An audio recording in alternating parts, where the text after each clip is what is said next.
कहानी की शुरुआत में एक आदमी को दिखाया जाता है जिसे बहुत चोट आई होती है। इसी हालत में वह पुलिस स्टेशन पहुंचता है और वहां बैठे पुलिस वालों से कहता है उसने किसी का खून किया है। यह सुनकर पुलिस वाले कुछ देर के लिए हैरान रह जाते हैं क्योंकि आज से पहले किसी ने खुद पुलिस स्टेशन आकर अपनी गिरफ्तारी की मांग नहीं की थी। पुलिस उसके केस की जाँच करती है और सबूतों के आधार पर उसे मर्डर के जुर्म में 5 साल की सजा हो जाती है। इसके 3 साल बाद हमें एक हाईवे दिखाया जाता है जहां एक बहुत भयानक एक्सीडेंट हुआ था। कुछ लोग ऑफिसर लू को क्राइम सीन पर लेकर जाते हैं। वहां पहुंचकर वह देखते हैं कि विक्टिम की कार पूरी तरह से चकनाचूर हो चुकी थी। जब लाश के ऊपर से कपड़ा हटाया जाता है वहां पुलिस को एक गन भी मिलती है, लेकिन उससे कत्ल नहीं किया गया था। फॉरेंसिक डॉक्टर लाश को देखकर बताता है कि उसकी पसलियां और सीने की हड्डियां टूटी हुई हैं। शरीर पर कहीं भी कटने के निशान नहीं है, लेकिन उसकी गर्दन की हड्डी और सांस की नली में फ्रैक्चर है। डॉक्टर बताता है कि ये सारे घाव एक्सीडेंट के नहीं हो सकते, ये मारपीट के निशान है। जिसने भी उसका कत्ल किया है वह बहुत अच्छी तरह जानता था कि शरीर के किस हिस्से पर हमला करने से इंसान की मौत हो सकती है। क्राइम सीन पर पुलिस को एक स्टैंप भी मिलता है जिसे कातिल अपनी निशानी के तौर पर वहां छोड़ गया था। इसके बाद हम जैक को देखते हैं जो अभी तक जेल में अपनी तुरंत बीच में आ जाता है और झगड़ा रोक देता है। इसी दौरान जैक की नजर वहां लगे टीवी पर पड़ती है जिसमें पिछली रात हुए मर्डर की खबर चल रही होती है। न्यूज देखते ही जैक तुरंत गार्ड के पास जाता है और कहता है कि उसे किसी से तुरंत बात करनी है, लेकिन गार्ड कहता है कि पहले फॉर्म भरो फिर देखेंगे। जैक ने न्यूज में कुछ ऐसा देख लिया था कि उसके लिए तुरंत किसी से बात करना बहुत जरूरी था। वह कई बार गार्ड से रिक्वेस्ट करता है लेकिन गार्ड उसकी बात नहीं मानता। तब जैक के पास अपनी बात मनवाने का सिर्फ एक ही तरीका बचता है। वह अपनी सेल में वापस जाता है और वहां कैदियों को बुरी तरह पीटना शुरू कर देता है। देखते ही देखते पूरी जेल में हड़कंप मच जाता है। खतरनाक कैदियों का एक झुंड जैक को चारों तरफ से घेर लेता है और सब एक साथ उस पर हमला कर देते हैं, लेकिन अकेला होने के बावजूद जैक सबको बुरी तरह मारता है। वह किसी को जान से मारना नहीं चाहता था, लेकिन जब उनके लीडर ने जैक के सिर पर भारी लोहे की रॉड से वार किया तब जैक की आंखों में गुस्सा भर जाता है। वह लीडर के हाथ पैर तोड़ देता है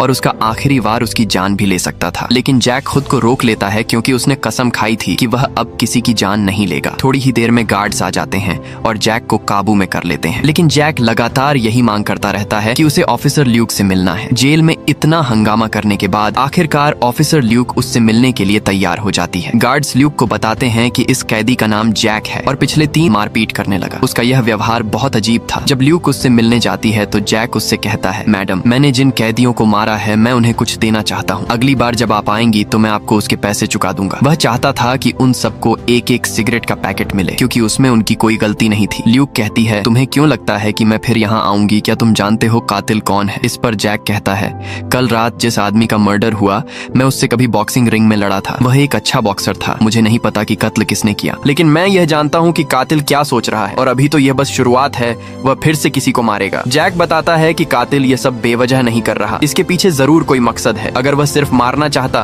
तो उसे सीधे गोली मार सकता था, लेकिन उसने बॉक्सिंग छोड़ दी और एक आर्टिस्ट बन गया। वह अपना काम कर ही रहा होता है कि तभी एक आदमी बिना उसकी परमिशन अंदर आ जाता है। मूर्तिकार उसे नीचे उतर जाने को कहता है वरना पछताने को कहता है। तब वह आदमी अपना नाम वोंग बताता है और कहता है कि वह आज उससे फाइट करने आया है और जो हारेगा वह मरेगा। मूर्तिकार लड़ना नहीं चाहता था, लेकिन के दौरान मूर्तिकार नोटिस करता है कि वोंग का एक पैर छोटा है, यानी वह पूरी तरह सामान्य नहीं है, लेकिन अपाहिज होने के बावजूद भी वोंग बहुत खतरनाक फाइटर होता है। मूर्तिकार उस पर कई जानलेवा वार करता है, लेकिन आखिरकार वोंग उसकी एक टांग तोड़ देता है जिससे वह ठीक से खड़ा भी नहीं हो पाता। आखिर में वोंग एक बहुत ही खतरनाक किक मारता है जिससे मूर्तिकार की गर्दन टूट जाती है और उसकी वहीं मौत हो जाती है। उधर ल्यूक जैक के बारे में सारी जानकारी निकलवाती है। उसे पता चलता है कि 3 साल पहले जैक का हो गया है और मरने वाला आदमी उन्हीं 8 लोगों में से एक था जिनके नाम जैक ने पहले ही बता दिए थे। ल्यूक तुरंत जैक से मिलने जाती है और उसे बताती है कि एक और आदमी की मौत हो गई है, लेकिन जैक को यह बात पहले से पता होती है। वह यह भी बता देता है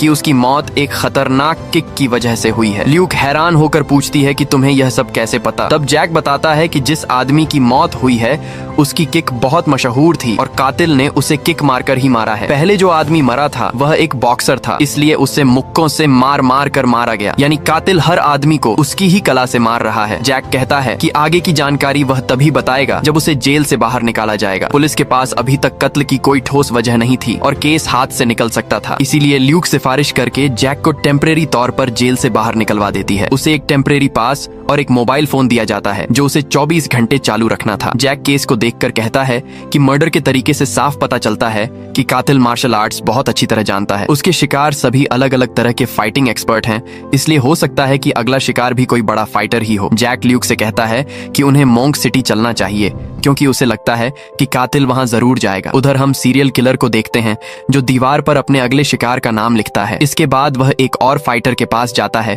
जो ग्रैपलिंग का एक्सपर्ट होता है, लेकिन वोंग उसे भी आसानी से मार देता है। जब तक जैक और ल्यूक वहां पहुंचते हैं तब तक बहुत देर हो चुकी होती है। लाश को देखकर जैक अंदाजा लगा लेता है कि उसे कैसे मारा गया होगा। लाश की हालत देखकर साफ था कि हत्यारे ने उसे मारने के लिए खतरनाक ग्रैपलिंग टेक्निक का इस्तेमाल किया था। वे लोग अभी जांच कर ही रहे होते हैं कि तभी जैक की नजर वोंग पर पड़ती है जो थोड़ी दूर खड़ा उन्हें देख रहा होता है। जैक तुरंत उसका पीछा करने लगता है, लेकिन वोंग बिजली की तरह तेज था। वह एक लंबी छलांग लगाकर दूसरी बिल्डिंग पर कूद गया, लेकिन जैक ऐसा नहीं कर पाया। वोंग दूर खड़े होकर सीधा जैक की आंखों में देखता है जैसे उसे चैलेंज दे रहा हो कि तुम मुझे नहीं पकड़ सकते। इसके बाद जैक अपने घर लौटता है। उसे देखते ही उसकी पत्नी शिन यंग उसे जोर से थप्पड़ मारती है क्योंकि वह बिना बताए इतने सालों तक दूर रहा था, लेकिन जैक उसकी नाराजगी समझता था, इसलिए वह गुस्सा नहीं होता और उसे गले लगा लेता है। जैक अपने पिता से भी माफी मांगता है क्योंकि उसने उनकी बात नहीं मानी थी। उसे लगता था कि दूसरे क्लब को हराकर उसका नाम हो जाएगा, लेकिन वह गलत था। उसी लड़ाई में उसके हाथों एक आदमी की मौत हो गई और उसकी पूरी जिंदगी बर्बाद हो गई। जैक को परेशान देखकर शिन उसके हाथ में एक धागा बांधती है। वह कहती है कि जब भी तुम्हें गुस्सा आए इसे देखना, इससे तुम्हें खुद पर काबू रखने में मदद मिलेगी। एक दिन जैक घर के काम में शिन की मदद कर रहा होता है, तभी उसे एक बॉक्स में वही स्टैंप मिलता है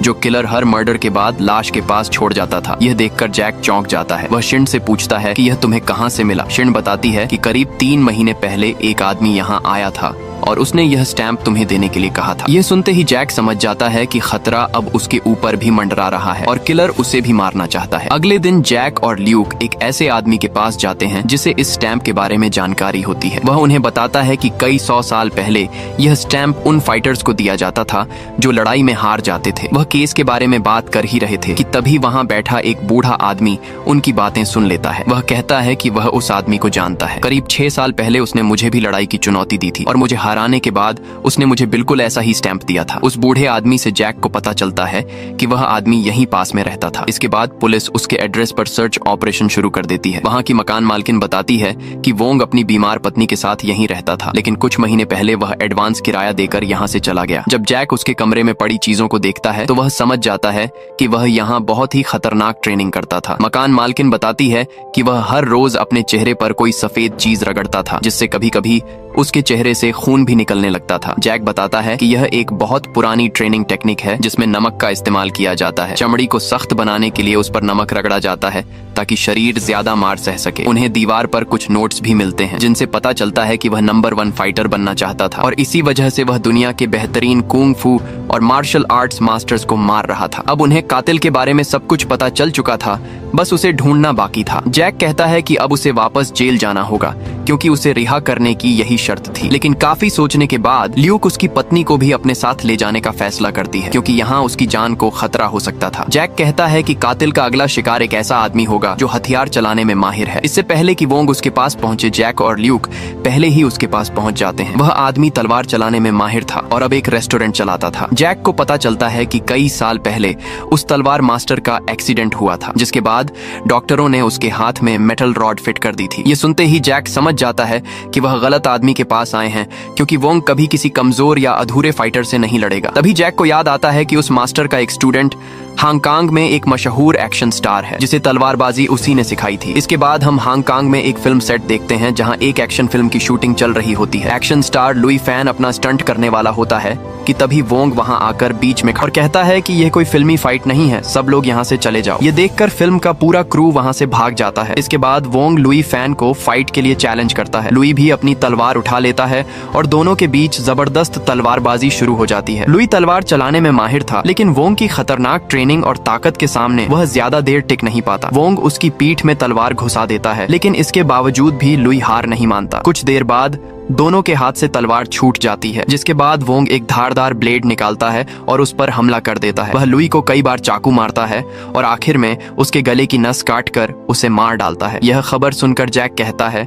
कि वोंग पर नंबर 1 बनने का जुनून सवार है। वह हर उस इंसान को मार रहा है जो उससे बेहतर फाइटर है। अगर उसे रोका नहीं गया तो वह हर बड़े फाइटर को मार डालेगा। इसी बीच पुलिस कमिश्नर ल्यूक को फोन करके बताता है कि पिछले 3 मर्डर पहले ही अखबारों में सुर्खियां बन चुके थे, लेकिन कल रात हुआ कत्ल थोड़ा अलग था। वो आदमी फिल्म इंडस्ट्री से जुड़ा हुआ था, इसलिए मीडिया इस केस को लेकर पुलिस पर जबरदस्त दबाव बना रहा था। पुलिस कमिश्नर इस केस को जल्द से जल्द बंद करना चाहता था, लेकिन ल्यूक कातिल को पकड़ने के लिए उससे 72 घंटों का समय मांगती है। उधर मीडिया ने उस कातिल को कुंग-फू किलर का नाम दे दिया था। उसका खौफ इतना बढ़ गया था कि जूडो, कराटे और कुंग-फू सीखने वाले स्टूडेंट्स तक उसके नाम से डरने लगे थे। एक दिन पुलिस को वोंग का फोन आता है, लेकिन वह सिर्फ जैक से बात करना चाहता था। फोन पर वोंग जैक से कहता है कि मुझे शुक्रिया नहीं कहोगे तुम्हें जेल से बाहर निकालने के लिए। तुम कुंग-फू में इतने माहिर हो कि अगर चाहते तो जेल की दीवारें तुम्हें रोक नहीं पाती, लेकिन तुमने हमेशा अपनी ताकत छुपा कर रखी। वह आगे कहता है कि उस दिन जब हम छत पर मिले थे तो तुमने मुझे काफी निराश किया, लेकिन मुझे उम्मीद है कि अगली बार जब हम आमने सामने होंगे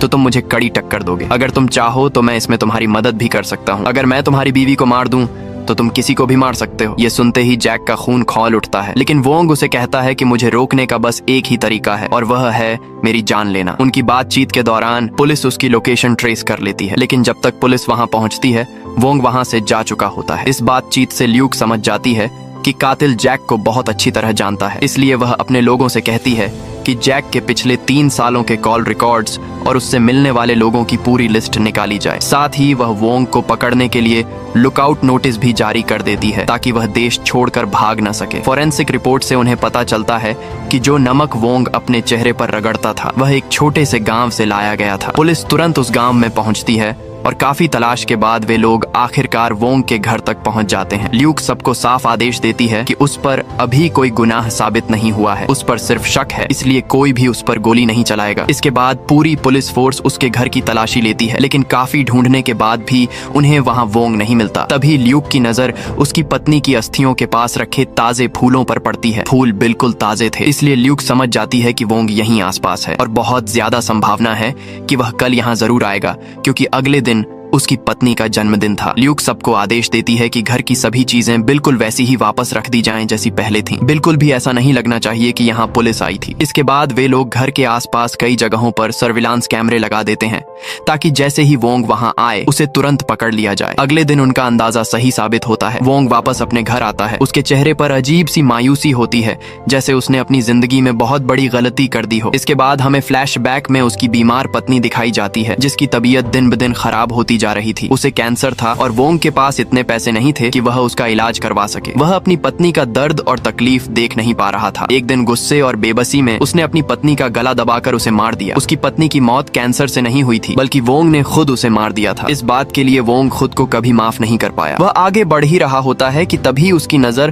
कुछ कुत्तों पर पड़ती है जो अभी भी बंधे हुए थे। वोंग समझ गया कि यहाँ कुछ गड़बड़ है और पुलिस तुरंत हरकत में आ गई। इसी बीच जैक के फोन रिकॉर्ड्स और जेल की CCTV फुटेज भी निकल आती है। फुटेज देखकर ल्यूक हैरान रह जाती है, क्योंकि उसमें साफ दिख रहा था कि पिछले 3 सालों में वोंग कई बार जैक से जेल में मिलने आया था। इसका मतलब था कि वह दोनों एक दूसरे को पहले से जानते थे। यह देखकर ल्यूक को शक हो जाता है और वह तुरंत जैक पर गन तान देती है, क्योंकि उसे लगता है कि जैक भी वोंग के साथ मिला हुआ है। कोई और रास्ता न देखकर जैक उसकी गन छीन लेता है, लेकिन वह किसी को नुकसान नहीं पहुंचाना चाहता था, इसलिए वह सबको एक कमरे में लॉक करके वहां से भाग जाता है। उधर वोंग पुलिस वालों से घिर जाता है, लेकिन वह एक एक करके सभी पुलिस वालों को हरा देता है और वहां से निकल जाता है। ल्यूक अपने लोगों को ऑर्डर देती है कि जैक भी वोंग से मिला हुआ है, इसलिए उसे रोका जाए और जरूरत पड़े तो उसे गोली भी मार दी जाए। ये सुनते ही शिन घबरा जाती है और जैक को ढूंढने निकल पड़ती है। इसी बीच वोंग अपने घर पहुंचता है, लेकिन वहां पहुंचकर देखता है कि उसकी पत्नी की अस्थियां वहां नहीं है। तभी शिन उसके सामने आती है